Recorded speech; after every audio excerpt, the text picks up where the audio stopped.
ईष्ट है वो है जल, और उसके पाने के लिए, जल प्राप्त करने के लिए जो भी हम क्रिया करते हैं, बोकी लगाते हैं, पाइप डालते हैं, फिर हैंडपंप लगाते हैं, तो वो हमारी साधना है, वो पूजा नहीं है। उसको पाने के लिए जो हमारा पूज्य है, हमारा जो इष्ट है, वो तो जल है। उसके लिए जो प्रयत्न किया गया वो साधना है और वो पूजा है उसको पाने की। तो इस प्रकार इसको पूजा और इसको समझना। हमारी आस्था तो जल के अंदर है, उन इंस्ट्रूमेंटों में थोड़ी है, और उनके बिना वो मिले नहीं। तो इसी प्रकार ये जो प्रथम मंत्र आपके दिए जाते हैं ये साधना है। और इस जैसे इस दूसरे शब्दों में दास आपको कहे कि जैसे ये मंत्र एक ऐसी कमाई है, ऐसी शीघ्र अफेक्ट करती है, देवताओं को विवश करते हैं ये मंत्र आपको लाभ देने के लिए। जैसे आपको बताया था कि भैंसे को भैंसा भैंसा करता रहो, वो कभी ध्यान नहीं देता। आप वैसे गुण गाए जाओ, जय गणेश देवा, माता थारी पार्वती, पिता माँ देवा, हम घोट रखे थे हमने, ये कभी नहीं सुनेंगे। और इनका एक मंत्र दे रखा है आपको, उसका जाप करो, तुरंत अटैक होगा उनके ऊपर जाके और सतर्क होंगे। क्या हो गया बच्चे को, क्या डिमांड है इसकी, देखो इसका अकाउंट कितना हमारे इसमें, उस तुरंत उसका राहत दी जाएगी। तो जो पैसे ने भैंसा भैंसा करो कति नहीं सुने, अरे एक बार कर दो हुर्र, वो तुरंत देखेगा नू और अट्रैक्ट होगा, दौड़ने की चेष्टा करेगा उस आवाज की ओर। तो परमात्मा ने ये मंत्र हमें दिए थे, लेकिन बीच में काल के दूता ने इस कबीर पंथ का जहाँ स्टार्ट हुआ था दामाखेड़ा वालों से, तो 5वीं पीढ़ी तक ये 5 मंत्र चले थे। उसके बाद 6ठी पीढ़ी में दामाखेड़ा वालों के जो महंत था वो एक टकसारी नाम का इसी कबीर पंथ की ब्रांच बन गई थी नकली। उसने भ्रमित कर दिया कि तुम बात करते हो सतलोक की और सचखंड और सतपुरुष की, और पूजा कर रहे हो तुम देवी देवताओं की, ये कहे कि भक्ति है तुम्हारी। तो भ्रमित हो गया, उसको ज्ञान नहीं था, छठा पीढ़ी वाला था। उसके बाद फिर उन्होंने एक शब्द सिलेक्ट कर लिया जो कबीर सागर में लिखा है, अजर नाम अमीर नाम पाताले सब सिंधु नाम, यही हंस का काम। ये कोई मंत्र है? ये तो एक श्लोक शब्द है। तो इन मंत्रों से इन आपकी पूजा नहीं है। पूजा हमारा कबीर देव पूज्य है, उसको प्राप्त करना, सतलोक हमारा प्राप्त करना उद्देश्य है। और ये साधनाएं हैं, ये इंस्ट्रूमेंट हैं, ये प्रयोग करने ही करने पड़ेंगे। अब उसके बाद जो सतनाम आपको दिया जाता है, सतनाम के अंदर एकाध सिरफिरा जो विशेषकर वो व्यक्ति भ्रमित होता है जिसके कर्म घड़े बिगड़ जाते हैं, जो 100, 200, 1000, 2000 व्यक्तियों को भ्रमित करके उनको अपने पीछे लगा के गुरु बन बैठता है। अब क्या बन गई, परमात्मा की दया हो रही है, हमारे जो बच्चे शिष्य बनते हैं जो पहले अन्य इन गुरुओं के पास थे, अब बच्चे को बालक थोड़े ही एजुकेटेड हैं, दास ऐसे ढंग से ज्ञान देता है कि बालक भी समझ जा और प्रमाण देता है, तो उनको समझ में आ रहा है, वो अपने गुरुओं के पास जा रहे हैं। उन गुरुओं से भी कह रहे हैं जी आप भी चलो, आप भी भ्रमित हैं और हमें भी मिसगाइड किया आपने। आपका उद्देश्य तो ठीक था कि हम कुछ मार्गदर्शन करें, लेकिन आपको ही नहीं पता, आप झूठे गाइड बन गए, आप भी चलो। तो जो अच्छी आत्माएं हैं वो आ जाते हैं, दीक्षा भी ले रहे हैं। एक तो ये कह रहा था कि मेरे 20,000 शिष्य हैं, मुझे ये ज्ञान मिला, पहले मैंने ज्ञान गंगा पढ़ा और फिर मैंने अपने शिष्यों से कहा कि तुम भी पढ़ो, देखो इसमें क्या है।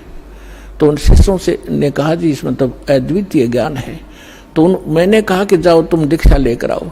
तो वो अपने शिष्य भेजे उस प्यारी आत्मा ने, और अब कह रहा था पिछले सत्संग पे कि पिछली बार मैं भी आ गया हूँ और शेष को भी अब जाके ये ज्ञान गंगा दूंगा और यहाँ लाऊंगा। ये है महान आत्मा। ठीक है, जब तक धोखे में हम भी थे, गलत साधना हम भी कर रहे थे, जिस दिन पता चला उसी दिन हम दिशा बदल ली। तो बुद्धिमान होता ही है।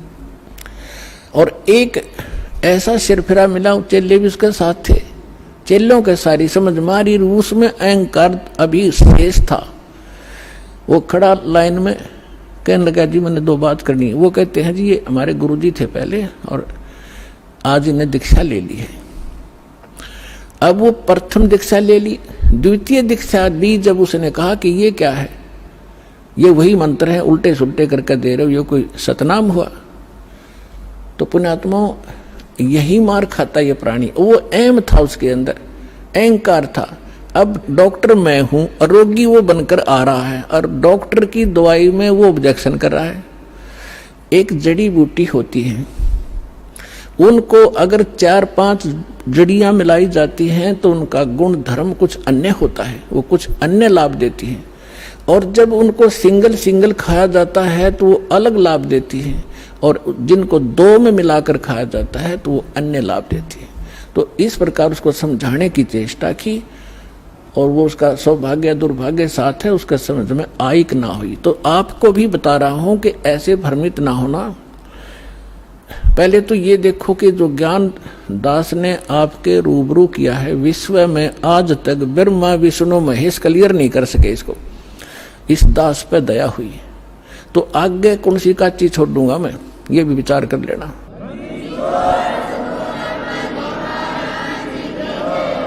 और फिर ये साथ साथ एक पॉइंट को क्लियर करने के लिए 6 उदाहरण देता हूं, ऐसे मजबूत जो हलाए नहीं हिल सकते। यही मंत्र किस किस ने जाप किया? आदरणीय धर्मदास साहिब जी ने यही 2 मंत्र का अक्षर का नाम यही जाप किया, आपके रूबरू कर रखा है। नानक साहिब जी परमात्मा से सीधे मिले, परमात्मा उनको बेई नदी पर जिंदा महात्मा के रूप में सचखंड लेकर गए, और फिर उनको वापस छोड़ा। तीसरे दिन अदृश्य रखा, और फिर उन्होंने कौन सा नाम जाप किया? उनकी समुद्र की साखी परमात्मा जो बाला वाली जो साखियां हैं, जन्म साखी, उसके अंदर एक समुद्र की साखी है। उसमें एक कथा है कि एक समय बाला और मर्दाना नानक साहिब के साथ रहा करते थे अधिकतर। उन्होंने एक दिन प्रार्थना की, गुरुदेव हम श्रीलंका जाना चाहते हैं, देखना चाहते हैं, दया करो। उन्होंने कहा आंखें बंद करो। आंखें बंद करके खोली तो समुद्र के किनारे खड़े थे। नानक साहिब जी ने कहा कि आओ मेरे साथ साथ समुद्र के ऊपर चलेंगे और वाहेगुरु वाहेगुरु बोलते रहना। तो ऐसे चल पड़े जैसे थल पर चलते हैं, आगे आगे नानक देव जी, पीछे वो दोनों बच्चे बाला और मर्दाना। तो नानक साहिब जी ने, वैसे तो सिमरन श्वास से करना होता है, उन्होंने जानबूझ के झटका देना था, क्योंकि परमात्मा का सख्त आदेश था, धर्मदास मेरी लाख दुहाई। और ये मूल ज्ञान अभी कई बार जाए, ये सार नाम और सतनाम अभी किसी को देना नहीं तो नकली पंथों के हाथ लग जाएगा। और जब मेरा दास आवेगा वो कैसे भिन्नता बताएगा, ये सारी विचलित हो जाएगी कहानी। हमारा सारा जो है ना काम बिगड़ जाएगा, और काल का फिर से दाव लग जाएगा। मेरे बच्चे मुझे पहचान नहीं सकेंगे। तो वो महापुरुष थे, जैसे वेद में लिखा है कि दृढ़ भक्त को मिलते हैं, वो आकर के अपना ज्ञान देते हैं। तो दृढ़ भक्त थे नानक साहिब जैसे। उन्होंने कभी किसी सिख को ये नाम नहीं दिया सतनाम, बल्कि सख्त एक ऐसा झटका दे दिया कि सब घबरा गए कि इस मंत्र को छूना नहीं है। नानक साहिब जी ने उच्चारण करके ये 2 अक्षर का मंत्र जाप करना शुरू कर दिया। मर्दाना ने सोचा कि गुरुजी तो सतनाम जाप कर रहे हैं, ये 2 अक्षर का, जिसमें एक ओम है, एक तत् है, तो क्यों ना मैं भी जाप करूं। मर्दाना फिर वो 2 अक्षर का मंत्र जाप करने लगा। तो वो लगा डूबने। नानक साहिब जी ने देखा, तब नानक जी ने कहा कि भाई तो वो ये जाप कर जो मैंने तेरे को बोला है, ये मंत्र मत कर। तो फिर वो वाहेगुरु कहने लगा, फिर ठीक हो गया। कहने का भाव ये है कि नानक जी तो वो 2 अक्षर का नाम जाप कर रहे थे और शिष्य को मना किया। क्यों किया? वो परमात्मा के प्यारे बच्चे थे, उनको मालूम था कि यदि आज ये डिस्क्लोज हो गया तो बट्ठा बैठ जाएगा। आज तक किसी सिख को इस सतनाम की भनक भी नहीं है, ना वो ग्रंथ साहिब में रखा, अलग अलग स्थानों पर रख दिया, लेकिन सीधा नहीं रखा, और वहां से प्रमाणित हो गया। और इसके साथ साथ आदरणीय गरीबदास साहिब जी को परमात्मा मिले, गांव छुड़ानी, जिला जज्जर, हरियाणा में, खेतों में 10 वर्ष के थे, सचखंड लेकर गए। और फिर बहुत काफी समय 8-10 घंटे ऊपर रखा परमात्मा के बच्चे को, फिर वापस छोड़ा। उसने परमात्मा से परिचित होकर अपनी अमृतवाणी में दास उसी गरीबदास पंथ से आगे बढ़ा है। उसमें गरीबदास पंथ में ये मंत्र नहीं है सतनाम का, और में बकवास करते हैं, ओम भागवते वासुदेव नमः, कोई करता है, कोई कुछ करता है, कोई सतगुरु सतगुरु, ये मंत्र नहीं है। और ग्रंथ साहिब गुरु गरीबदास जी के ग्रंथ साहिब के अंदर प्रमाणित है ये मंत्र।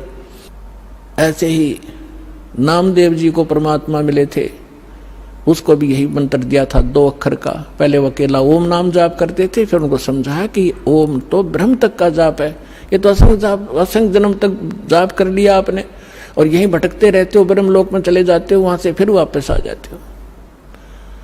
नामा छिपा ओम तारी, पीछे सो हम भेद विचारी, सार शब्द पाया दलोई, आवागमन बोर ना होई। तो कहने का भाव ये है दास का कि ये मंत्र जो है, इस भ्रमणा में ना रहना। अब बड़ी बनाई बात ने बिगाड़ियो मत, मुश्किल से सिरे चढ़ी है यह कहानी। कितने संकट झेलने पड़े हैं, दास ने जेल तक जाना पड़ा, झूठे मुकदमों को फेस कर रहे हैं। कोई बात नहीं, परमात्मा हमारे साथ है। हमारा एक बार ज्ञान निखार हो जा, फिर चाहे फांसी दे दियो मेरा, एक बार परमात्मा का ज्ञान उसके बच्चों तक पहुंच जा।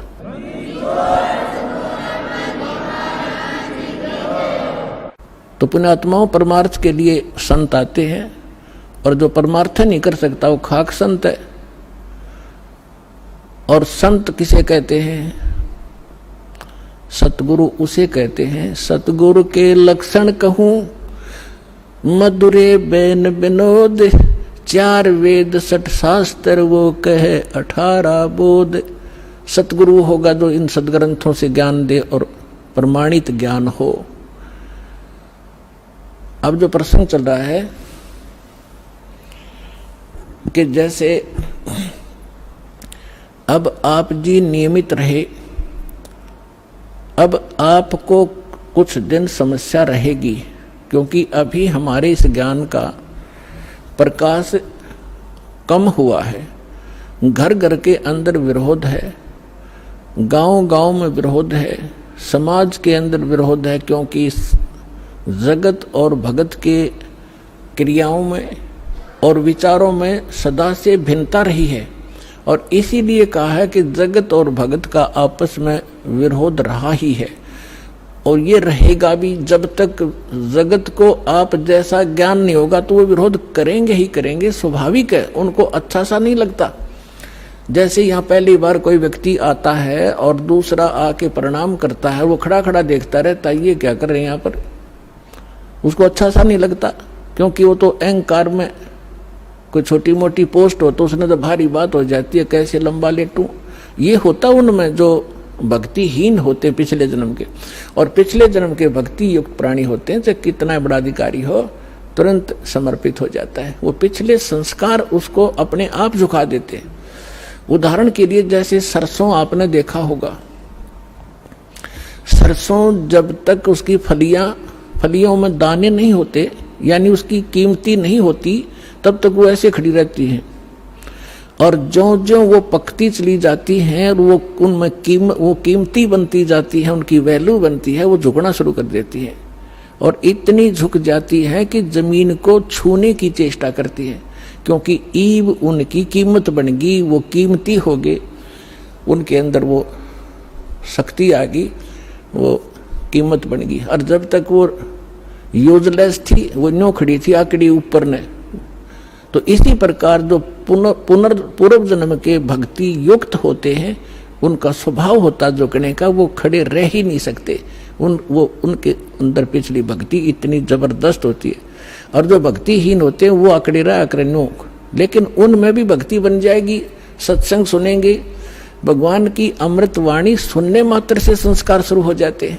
चाहे वो घर पर सुन रहा है मालिक दास के वचन, किसी टीवी पे, या अपने किसी इस सिम के अंदर, या इस चिप के अंदर से जो सत्संग सुनते हैं, वो भी संस्कार भरने शुरू हो जाते हैं, उसमें वजन बनना शुरू हो जाता है। फिर धीरे धीरे यहाँ भी आता है, फिर सत्संग सुनता है, यहाँ जो है प्रणाम करता है, फिर उसके अंदर वो भक्ति संग्रहित होकर अपने आप झुकना उसका स्वभाव बन जाएगा। फिर उसको बुरा लगेगा जब झुका नहीं का, प्रणाम नहीं करेगा तो उस पर कह नहीं जा। तो जो प्रसंग चल रहा है कि अब ये बिचली पीठी चल रही है, और इसमें क्योंकि सत्संग एक सामूहिक तौर से सब विचार व्यक्त किए जाते हैं, ये एक सामूहिक लेक्चर है जिसमें प्रथम कक्षा के बच्चे भी होते हैं जो पहली बार आए हैं, कुछ ऐसे भी होते हैं जो वैसे ही सत्संग श्रवण करने के लिए भी आए हैं, कुछ ने आज ही उपदेश लिया है, कुछ 2 वर्ष के हो गए, कोई 4 बार आए हैं, कोई पुराने भक्त हैं। तो सभी के अनुकूल इस सत्संग के माध्यम से ही संदेश दिया जाता है, और उनको जिसको जहाँ कोई त्रुटि होती है ये वचन वही काम करते हैं। जैसे आपको कोई बीमारी रोग है, इंजेक्शन कुल्ले पर लगाएंगे, वो उसी दर्द पर जाकर काम करेगा जो रोग होगा। इसी प्रकार कोई रोग की टेबलेट है मुख से खाई जाती है, वो अपने आप वहां काम करेगी जहां वो रोग है। तो इसी प्रकार ये सत्संग सामूहिक तौर से सबके ऊपर बिखेरा जाता है, और जिस सत्र का जो भक्त होता है उसको उसी सत्र का ज्ञान उसके लिए अनिवार्य होता है, और उससे फिर वो प्रेरित होता है, फिर संभल जाता है, कोई त्रुटि भी उससे हो जाती है। तो इसलिए इस सामूहिक तौर से सभी फाउल पॉइंट भी बताए जाते हैं कि यहाँ आप मार खाते रहे हो और ये समस्या आ जाती है। तो दास जो कह रहा था कि अभी आपको कुछ परेशानियां आएंगी, और आ भी रही हैं, और फिर भी आप संघर्ष कर रहे हो समाज के साथ, क्योंकि आपको ज्ञान सही प्राप्त हो गया और आपको सुख भी मिल रहा है, और समाज अभी इस ज्ञान से अपरिचित है। तो अभी कुछ दिन और थोड़ी सी समस्या आपको रहेगी, फिर जब पूरे विश्व में यू ज्ञान फैल जाएगा, सब आपके साथी हो जाएंगे। आप जो भी वचन कहोगे, जैसे हमने रामायण और महाभारत सुनते सुनते कान पक गए, हजारों वर्षों से सब ने सुन ली, सब ने मान ली, सारी सही बिल्कुल राम कृष्ण समर्थ भगवान। अब कोई भी कितना खड़ा होकर कोई कहा करता कृष्ण जी ने न्यू कर दिया, सारे नाड़े लाया करते, हाँ जी बस ये समर्थ शक्ति है, सर्वशक्तिमान है, हाँ जी। अब कहते हैं झूठ को 100 बार सुन ले वह सत्य लगने लग जाती है, और हमने सुन रखी थी लाखों बार, तो वो एक रस हो गया था, कोई ऑब्जेक्शन नहीं रहा। अब ये सच्चाई भी ऐसे ही दास बार बार रह कर सुनाओगा, तो ये सच्चाई भी आपको एक दिन सबने स्वीकार करनी पड़ेगी, और सभी ऐसे ही गर्दन हिलाया करेंगे, बिल्कुल सही, यही है ज्ञान, और ज्ञान ही नहीं, और यही कबीर है भगवान, और भगवान ही नहीं, इस ज्ञान से ही होगा। तो इस प्रकार अभी आपको प्रॉब्लम रहेगी, और संघर्ष करो। ये तो आजादी की सी लड़ाई समझ लेना, लेकिन हमारी लड़ाई हथियारों की नहीं, ज्ञान के शस्त्र से हमने लड़ना है। कबीर साहब का ज्ञान ऐसा है, कहते हैं और ज्ञान सब ज्ञानड़ी, कबीर ज्ञान सो ज्ञान, और जैसे घोड़ा तोब का करता चले मैदान तो कर दिया शंकराचार्य, हमने निमंत्रण उनको दे लिया, कहा जाओ जी चर्चा करो, कुछ हमारी त्रुटि हमें बताओ, आपकी हम बतावाएंगे, उसको एक समाज को एक दिशा दे दें।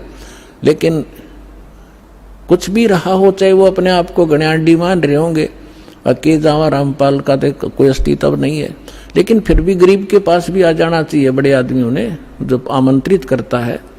दूसरी बात यह है कि उनके पास कख नहीं, उनको सारा पता लग चुका है, क्योंकि पुण्यात्माओं आज इतना सेंसिटिव मीडिया है, एक वचन भी दास ने इस पूरे सत्संग में गलत बोल दिया होता, ये बवंडर बना देते।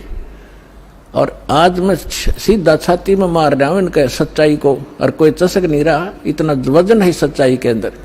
तो वो यहां नहीं आए, दुर्भाग्य था हमारा, बहुत इंतजार की उनकी, लेकिन परमात्मा ने दया करी, इस साधना चैनल वाले पर न्यारी रजा कर दी दाता ने। इसने अपनी टीम भेज के और सबसे उनके इंटरव्यू ले लिए, खुश होकर दे दिए, 2-3 मन्नत दो दी उनकी, यहाँ पर दिखा दिया किसे शंकराचार्य है, किसे आचार्य है। तो पुण्यात्माओं, कहने का भाव यह है कि जब तक ये पूरे विश्व में एक रस नहीं होगा, तब तक थोड़ा सा विरोध बना रहेगा, और उसमें आपने घना सावधान रहना पड़ेगा कि आपका नाम खंडित ना हो। वैल्यू है, कहते हैं परमात्मा कहते हैं, जैसे माता गर्भ को रखे यतन बनाए, और ठेस लगे तो छन हो तेरी ऐसे भक्ति जाए। अब भक्ति का मिलना यह बड़ी कठिन, और मिलने के बाद फिर वो उसको सुरक्षित रखना वो एक बहुत बड़ी बात है। जब तक परिपक्व नहीं हुई तो फिर फायदा क्या उसका। तो इतना सावधानी आपने बरतनी पड़ेगी। जैसे कोई माता बच्चे को गर्भ में आते ही वो कितनी सतर्क हो जाती है, खान पीन में संयम बरतती है, पैर ऊंचा नीचा ना टिक जा कि बच्चे का झटका लग जा, रात को करवट ले भी गलती से ले लेती है तो तुरंत सतर्क होती है, और कहीं मेरे बच्चे का दाब ना लगी हो और खराब ना हो जाए मेरा गर्भ, वो कितनी चिंतित रहती है। तो आप जी ने इस भक्ति का जो लाल है इतनी सावधानी से परिपक्व करना पड़ेगा, तब आपको सफलता होगी। इसमें फाउल पॉइंट है, आन उपासना नहीं करनी, संसारिक व्यवहार के जो भी कार्य हैं जो भक्ति परमात्मा की मर्यादा को भंग करते हैं वो नहीं करने, और फिर आप सफल हो जाओगे। तो अभी थोड़ी सी कठिनाई आपको चल रही है, घर घर में विरोध चल रहा है। पति ने नाम ले लिया, पत्नी नहीं मानती, मैं तो सारी पूजा करूंगी, तो कैसे ऐसा क्या कर रहा है। पत्नी ने ले लिया तो पति दुखी करता है। तो धीरे धीरे ज्ञान से क्या होगा, ये ज्ञान ऐसा है कि आप घर पे चलाओगे और बच्चों पर भी असर करेगा, ना सुनेंगे तो भी कक्ष में सोए हुए व्यक्तियों पर भी ये वाणी असर करेगी। जैसे गारुड़ का मंत्र अचेत हुए उस सर्प के डसे हुए व्यक्ति पर जो सुन भी नहीं रहा, समझ भी नहीं रहा, और उसके ऊपर भी वो मंत्र बोल बोल कर उसके विष को उतार कर सचेत कर देता है। और ये तो परमात्मा की वाणी सब सिद्ध है।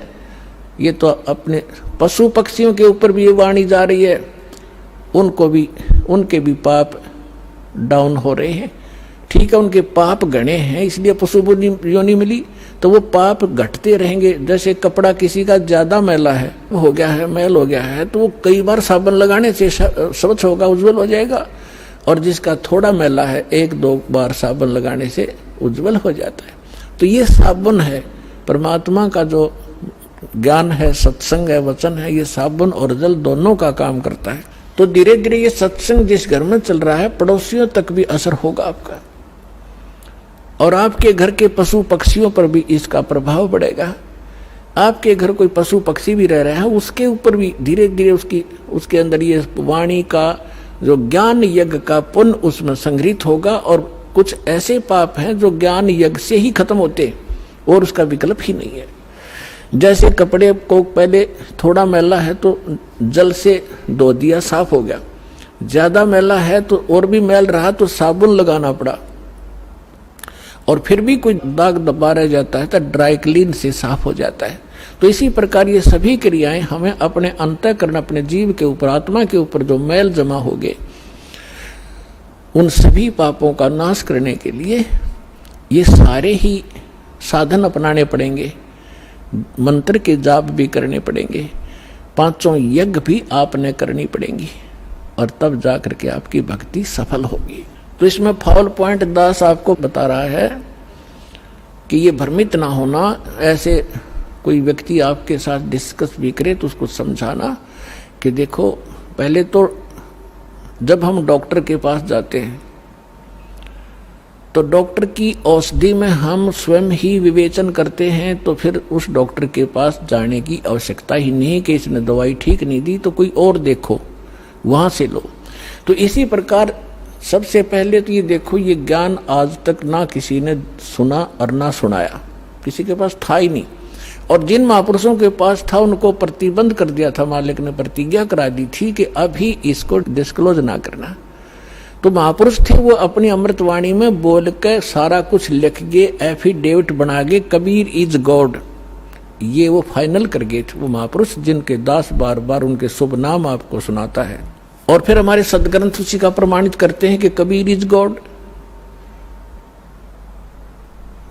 तो फिर ये क्लियर हो गया कि आज तक कोई हमें यही निर्णय नहीं करके बताया कि भगवान कौन है और कैसा है।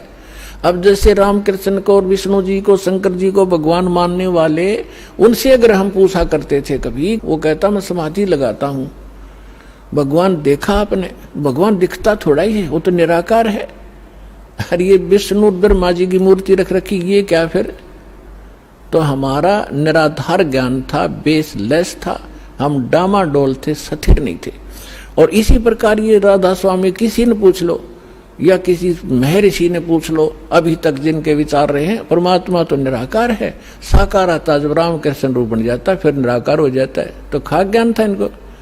वेद बताते हैं कि वो परमात्मा सशरीर है, मनुष्य दृश्य है, ऊपर सिंहासन पर विराजमान है और उसके सिर पर मुकुट है। ये तो वेद बताते हैं, राजा की तरह बैठा। और यही वो संत बताते हैं जिनको भगवान ने जिन आंखों देखा वहां पर। तो फिर इसमें कोई डाउट नहीं रहा कि हु इज गॉड और कैसा है वो भगवान। तो ये सारे कंसेप्ट क्लियर इस दास ने करे, आज तक किसी ने नहीं किए। तो इसी प्रकार इस साधना पर भी विश्वास करना, किसी से डगमग ना होना, क्योंकि काल ने अपने एजेंट छोड़ रखे हैं। वो अपने कर्म बिगाड़े हैं तो वो भी भगवान के बच्चे, पर भ्रमित है, उस काल से प्रेरित है। उनका दुर्भाग्य है कि वो अशुभ काम पर लगे हैं। तो दास की उन सभी संतों से भी प्रार्थना है कि वो भी भगवान के बच्चे हैं और परमात्मा के बच्चों को मिसगाइड करके वो भगवान के दोषी हो रहे हैं।